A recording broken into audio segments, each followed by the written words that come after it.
జూబ్లీహిల్స్ ఉప ఎన్నికల్లో పార్టీ అభ్యర్థి మాగంటి సునీత గెలుపు కోసం బీఆర్ఎస్ అధ్యక్షుడిగా కేటీఆర్ బాధ్యత వహిస్తూ విస్తృత స్థాయిలో ప్రచారం చేశారు. కానీ అక్కడ కాంగ్రెస్ అభ్యర్థి నవీన్ యాదవ్ భారీ మెజార్టీతో గెలుపొందారు.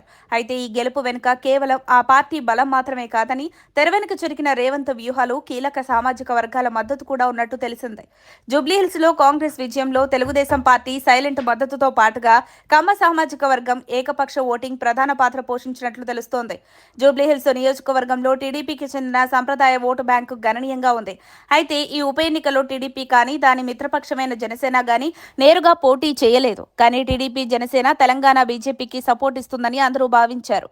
కానీ టీడీపీ అధినాయకత్వం తమ మద్దతుదారులను బీజేపీ, బీఆర్ఎస్లకు కూడా పరోక్షంగా రేవంత్ సారథ్యంలో అధికారంలో ఉన్న కాంగ్రెస్ వైపు మళ్లించడంలో కీలక పాత్ర పోషించినట్లుగా సమాచారం.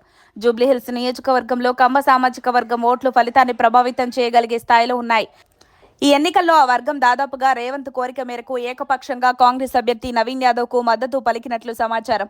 ఓ విధంగా టీడీపీ ఓట్లను కాంగ్రెస్ కు మళ్లించడంలో రేవంత్ సక్సెస్ అయ్యారని చెప్పాలి. మరోవైపు ఈ జూబ్లీహిల్స్ నియోజకవర్గం ఫిలింనగర్ పరిధిలో ఉండటం వల్ల ఇప్పటికే సీఎం రేవంత్ రెడ్డి వారికి పెద్దన్నగా అండగా ఉండటంతో పాటు హీరో సుమన్ లాంటి వారు బహిరంగంగానే కాంగ్రెస్ కు మద్దతు తెలపడంతో సినిమా రంగానికి చెందిన కార్మికులు, సెలబ్రిటీల ఓట్లు కూడా కాంగ్రెస్ కు ఏకపక్షంగా పడినట్లు తెలుస్తోంది.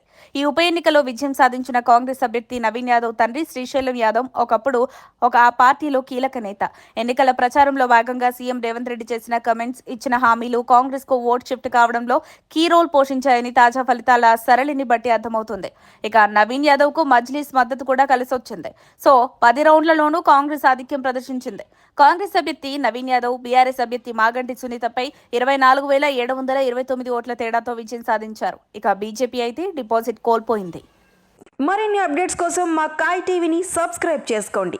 మా వీడియో కనుక మీకు నచ్చినట్లయితే లైక్ చేయండి, షేర్ చేయండి.